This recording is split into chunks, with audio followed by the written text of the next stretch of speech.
Good morning प्यारे बच्चों। मैं लेकर आई हूँ आज का शब्द। चलिए देखते हैं आज का शब्द क्या है। आज का शब्द है मेलमैन।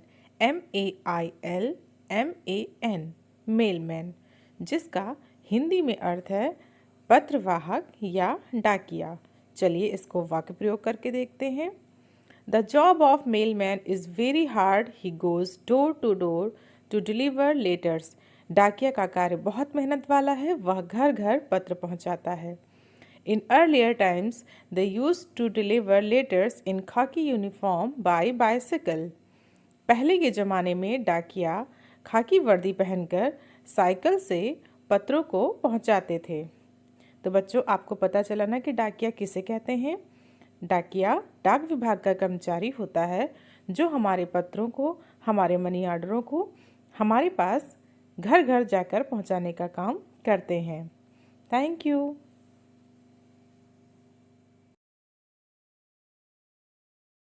शुभ प्रभात। आज का सुविचार, आशावादी बने, रो तो कभी भी सकते हैं।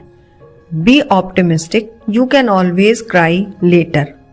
जैसे काली अंधेरी रात के बाद सूरज की एक नन्ही किरण से प्रकाश होने लगता है, वैसे ही हमें अपने जीवन में कठिन परिस्थितियों का सामना करना चाहिए। उनसे घबराना नहीं चाहिए। एक ना एक दिन हमारी आशा की किरणें कठिन परिस्थितियों के अंधेरे को दूर कर देंगी। धन्यवाद। नमस्कार बच्चों, मैं उपस्थित हो गई हूँ लेकर आज की पहली इस प्रकार से है। 6 अक्षर का मेरा नाम, आता हूँ खाने के काम, आधा मैं फूलों में रहता, आधा हूँ फलों का नाम। सोचिए बच्चों इसका जवाब है गुलाब जामुन। गुलाब एक फूल का नाम है और जामुन फल का नाम है ना बच्चों? मजेदार पहेली। धन्यवाद। सवेरे की नमस्ते।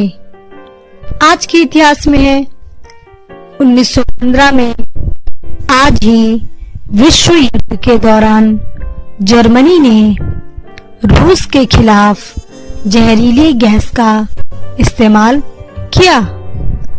2010 में आज ही के दिन हॉलीवुड फिल्म अवतार $2 बिलियन कमाकर दुनिया भर में सबसे ज्यादा कमाई करने वाली फिल्म बनी।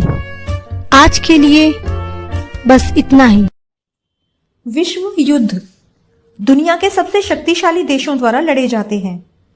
इन युद्धों में लगभग सभी देश हिस्सा लेते हैं और सभी लोगों पर इन युद्धों का गहरा असर भी पड़ता है।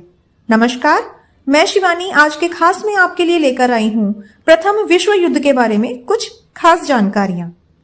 28 जुलाई सन 1914 से 11 नवंबर सन 1918 तक यूरोप में हुए महायुद्ध को पहला विश्व युद्ध कहा जाता है।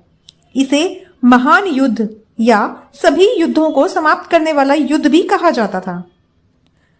यह महायुद्ध यूरोप, एशिया और अफ्रीका 3 महाद्वीपों और समुद्र, धरती और आकाश में लड़ा गया। इससे करीब आधी दुनिया हिंसा की चपेट में आई। लगभग 1 करोड़ लोगों की जान गई और इससे 2 गुना लोग घायल भी हुए। इसके अलावा बीमारियों और कुपोषण जैसी घटनाओं से भी लाखों लोग मारे गए। आज के लिए बस इतना ही। धन्यवाद। नमस्कार, मिशन अभ्युदय प्रार्थना सभा के अंतर्गत क्विज ऑफ द डे में आज कुछ देश और उनकी राजधानियों के नाम। ताइवान देश की राजधानी ताइपे है। थाईलैंड देश की राजधानी बैंकॉक है। वियतनाम देश की राजधानी हनोई है। कंबोडिया देश की राजधानी नामपेन है। धन्यवाद। बच्चों, आज मैं आपके लिए लाई हूँ बाल गीत जिसका शीर्षक है कोयल। तो फिर गाओ मेरे साथ। डाल हिलाकर आम बुलाता तब कोयल आती है, नहीं चाहिए इसको तबला, नहीं चाहिए हारमोनियम, छिप छिप कर पत्तों में यह तो गीत नया गाती है। आम लगेंगे इसीलिए ये गाती मंगल गाना। आम मिलेंगे सबको, इसको नहीं एक भी खाना। सबके सुख के लिए बेचारी उड़ उड़ कर आती है। आम बुलाता है तब कोयल काम छोड़ आती है। धन्यवाद। गुड मॉर्निंग बच्चों, आप कैसे हो? अच्छा बच्चों, मुझे ये बताओ, अगर आपको एक मूर्ख मित्र और एक विद्वान शत्रु में से कोई एक चुनने को कहा जाए तो आप क्या चुनोगे? परेशान हो गए? तो आइए कहानियों के पिटारे में से मैं आपके लिए इसी पर आधारित एक कहानी आपको सुनाती हूँ, जिसका शीर्षक है मूर्ख मंडली। किसी राजा के राजमहल में एक बंदर सेवक के रूप में रहता था। वह राजा का बहुत विश्वास पात्र और भक्त था। अंतःपुर में भी वह बेरोक टोक जा सकता था। एक दिन जब राजा सो रहा था और बंदर पंखा जल रहा था, तो बंदर ने देखा एक मक्खी बार बार राजा की छाती पर बैठ जाती थी। पंखे से बार बार हटाने पर भी वह नहीं मानती थी और फिर से उड़ उड़ कर बार बार वहीं बैठ जाती थी। बंदर को क्रोध आ गया। उसने पंखा छोड़कर हाथ में तलवार ले ली और इस बार जब मक्खी राजा की छाती पर बैठी तो उसने पूरे बल से मक्खी पर तलवार का हाथ छोड़ दिया। मक्खी तो उड़ गई, किंतु राजा की छाती तलवार की चोट से 2 टुकड़े हो गए और राजा मर गया। तो अब आपको समझ में आया बच्चों, मैंने जो प्रश्न आपसे स्टार्टिंग में पूछा था उसका आंसर क्या है? हाँ, तो बच्चों इस कहानी से हमें यह शिक्षा मिलती है कि मूर्ख मित्र की अपेक्षा विद्वान शत्रु ज्यादा अच्छा होता है। धन्यवाद बच्चों। सभी साथियों को संजीव शर्मा का प्रणाम। आप देख रहे हैं प्रेरणा सूची आधारित लर्निंग आउटकम से जुड़ा हुआ कार्यक्रम, जिसमें प्रतिदिन हम किसी एक लर्निंग आउटकम को लेकर गतिविधि का निर्धारण करते हैं। आज हम बात करने वाले हैं कक्षा 5 के गणित विषय के एलो कोड M508 के बारे में, जिसका विषय है संख्याओं की समझ एवं गणितीय कार्य। इस लर्निंग आउटकम में भिन्न को प्रतिशत और प्रतिशत को भिन्न में समझने की बात की जाने वाली है। आइए देखते हैं किस प्रकार की गतिविधि हम इसके लिए करा सकते हैं। और यहाँ दी गई गतिविधि एक उदाहरण मात्र है। शिक्षक ऐसी ही अन्य गतिविधियाँ अपनी शिक्षण योजनाओं के लिए तैयार कर सकते हैं। साथियों, जैसा कि आप जानते हैं कि छात्र अब तक अंश और हर के रूप में लिखी जा सकने वाली संख्याओं को भिन्न की समझ रखते हैं और प्रतिशत की भी समझ रखते हैं। अब उनके साथ कुछ भिन्न इस प्रकार की साझा करें जिनके अंश कुछ भी हों पर हर 100 ही हो। प्रतिशत यानी प्रत्येक 100। जिस संख्या का हर 100 होगा वह उतने ही प्रतिशत कहलाएगी। छात्रों को स्पष्ट करें कि इस प्रकार की भिन्न को प्रतिशत में कहते हैं, और यदि कोई संख्या प्रतिशत में है तो उस संख्या को भिन्न में बदलते समय यह ध्यान रखें कि 100 की संख्या को हर के रूप में लिखा जाना है। छात्रों को ऐसी ही विभिन्न संख्याओं को लिखने के लिए एक दूसरे में परिवर्तन करने के लिए कहें। भिन्न से प्रतिशत और प्रतिशत से भिन्न की संकल्पना को समझने के लिए छात्र बार बार ये प्रक्रिया जब दोहराएंगे तो उनकी समझ बेहतर बनेगी। इस प्रकार की गतिविधियों को कराते समय छात्रों के साथ आपकी भी सक्रिय भागीदारी की बहुत अधिक आवश्यकता है। आप देखेंगे कि विभिन्न संख्याओं के साथ रोचकतापूर्ण गतिविधि जब छात्र कर रहे होते हैं तो उनकी समझ बेहतर बनती जाती है। तो कराते रहें गतिविधि और हासिल करें प्रेरणा लक्ष्यों को। हम बनाएंगे प्रेरक प्रदेश उत्तर प्रदेश। जय हिंद, जय शिक्षा। यहाँ पर शेयर करने से देखिए कितनी बड़ी चीज निकल के आती है कि एक टीचर जो अपने स्कूल में बहुत अच्छा कर रहा है, उसके पास कोई इनोवेटिव आइडिया है, उसने उसे शेयर किया, दूसरे स्कूल के टीचर ने उसे देखा, उसने उसे फॉलो किया और इस तरीके से चीजें बहुत दूर तक फैल जाती है। तो इसी मुहिम को आगे बढ़ाने के लिए एक चंद 2 लाइनें हमने लिखी थी पिछले 1 साल पहले, उसको फिर से शेयर करूंगा।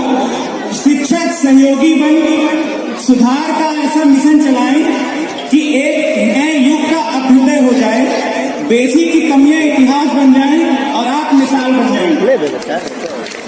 इन्हीं शब्दों के साथ ये छोटी सी कोशिश रहती है कि बच्चे जब कुछ सीख जाएं, जब हमें उनका लर्निंग आउटकम मिल जाए, जो भी हम पढ़ाते हैं वहां से हमें बच्चों की तरफ से आउटकम मिल जाए, तो हम उसे 2 या 3 मिनट की एक वीडियो बना लेते हैं, ताकि उस तरीके को कि कैसे हमने उन बच्चों को सिखाया और कैसे उनके व्यवहार में परिवर्तन हम दूसरों से शेयर करते हैं, इसका कतई मतलब नहीं है कि वहां से हम कुछ श्रेय पाना चाहते हैं या अपना कोई दिखावा कर रहे हैं। वो सिर्फ इसलिए चीजें शेयर की जाती हैं कि आप तक वो पहुंचे और आप भी वो करें। हो सकता है आप उससे बेहतर करते हो तो आप भी वो चीजें शेयर करें, ताकि जो ये बेसिक शिक्षा की सबसे बड़ी कमी है कि हमारे पास स्टाफ नहीं है, इस कमी को हम दूर कर सकें। तो हम शुरुआत करते हैं कि कैसे स्कूल बेटर है। तो स्कूल में बेसिक 3 चीज हम फोकस करें।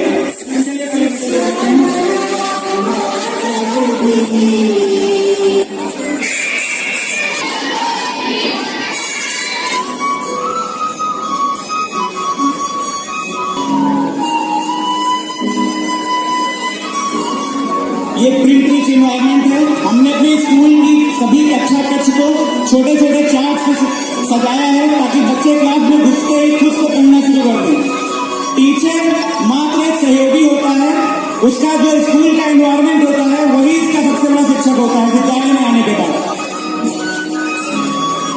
हमें अपने बच्चों को सिर्फ अक्षर ज्ञान नहीं कराना है, हमें अपने बच्चों को सिर्फ टकरा नहीं सिखाना है, हमें उन्हें एक गायक बनाना है, हमें उन्हें एक अच्छा वक्ता बनाना है, हमें उन्हें अच्छी इंग्लिश बोलनी सिखानी है, हमें उन्हें अच्छी हिंदी बोलनी सिखानी है।